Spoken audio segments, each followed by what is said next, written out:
E a partir daí, um programa de caravanas foi estabelecido. Ou seja, os grupos das escolas saíam para os bairros e iam ver as necessidades de se montar uma casa espírita. Essa é a proposta do trabalho da Aliança. Tá? Disseminar casas espíritas, várias casas no mesmo bairro, casas pequenas para atender a população. A Aliança sofreu a primeira grande prova da vida dela em 1980, que foi a separação de um grupo que não estava entrando em acordo com os ideais da fraternidade. O que acontece? Os ideais da fraternidade estavam sofrendo o quê?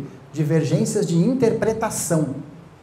Uns achavam que tinha que ser para um lado, outros achavam que tinha que ser para o outro. O Armon reuniu esse pessoal e falou, bom, já que vocês estão com propostas diferentes, fundem uma outra legenda. Pronto. Resolvam o problema, mas não briguem. Abram uma nova frente de trabalho. E aí o que aconteceu? Vamos dividir? Vamos dividir, para somar. Fundou-se em 80 o setor 3 da Fraternidade dos Discípulos de Jesus, hoje com a sua legenda alterada para Fraternidade de Servidores de Jesus, ok? Muito bem, falavam que o Armon era esoterista, que ele era hinduísta, que ele era orientalista, só faltou chamar o homem de vigarista, mas, graças a Deus, isso não aconteceu. A grande verdade é que ele era um grande iniciado espiritual. Ele tinha tanto, a espiritualidade tinha tanto respeito por ele, que muitas entidades, quando apareciam para o Armon, reverenciavam o Armon. Ele foi um homem muito desprendido das coisas, né? Ele tinha muita consciência do que ele estava fazendo. Aliás, eu quero dizer uma coisa para vocês, ele jamais aprovaria o que nós estamos fazendo aqui hoje. Falar dele, em hipótese alguma. Mas não dá para dissociá-lo do trabalho.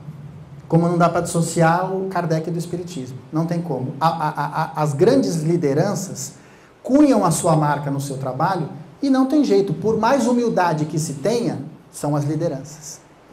Então, Armon universalista, sim. Falar que ele era esoterista, que ele era hinduísta, tá tudo certo. Ninguém está errado. Ele era esoterista e nunca negou isto.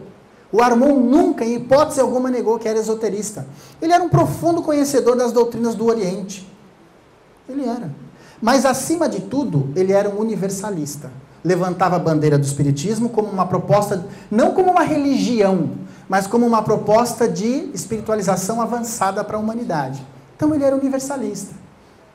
Ele compreendia que cada um estava no seu estágio, que cada um estava desenvolvendo sua tarefa. Portanto, estava todo mundo certo. Ninguém estava errado.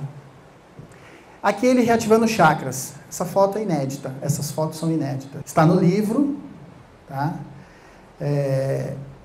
Por causa dessas práticas, ele foi considerado como esoterista. Olha, gente, eu acho que algumas posturas que ele teve na época precisavam ser revistas. É lógico, os tempos avançam. Não fazer isso seria contradizer todo o trabalho que ele deixou. Só que a gente tem que ter muito cuidado quando mexe num trabalho como esse. Tem que ter conhecimento, sintonia espiritual e condição moral. Só chegar e falar, vamos mudar tudo, não resolve não. Essa é a nossa proposta, nosso livro está aí, que é fruto do nosso trabalho, do nosso documentário. Eu não falei 10% do que está no livro, tá? Porque não dá e porque também eu vou tirar o interesse de vocês. Não é um livro de cabeceira para vocês lerem antes de dormir, ou pelo menos eu entendo dessa forma, se bem que já vieram me falar que dormem com o livro do lado. Porque é um livro de pesquisa. É um livro principalmente para trabalhadores do movimento. Dirigentes é extremamente importante que a gente conheça. Porque, olha, a gente só consegue ter visualização do futuro se a gente conhecer o nosso passado. O que se conhece muito dentro do movimento espírita do Edgar Armon não corresponde à realidade. A proposta do livro foi resgatar isso. Eu sei que ele jamais aceitaria esse tipo de homenagem, nunca foi do perfil dele. Se negou várias vezes a participar de situações em que ele iria ser homenageado. Já deixou gente falando sozinho no meio de homenagens, quando começaram a falar o nome dele, ele foi embora. Não gostava disso. Mas, se nós olharmos só um lado da moeda, nós seremos injustos. Algumas críticas que fizeram ao trabalho dele são justas, mas a maioria não. Eu não fiz um livro para endeusar o comandante Armon. Eu fiz um livro para estabelecer as diferenças, para estabelecer um ponto de partida e aonde nós queremos chegar.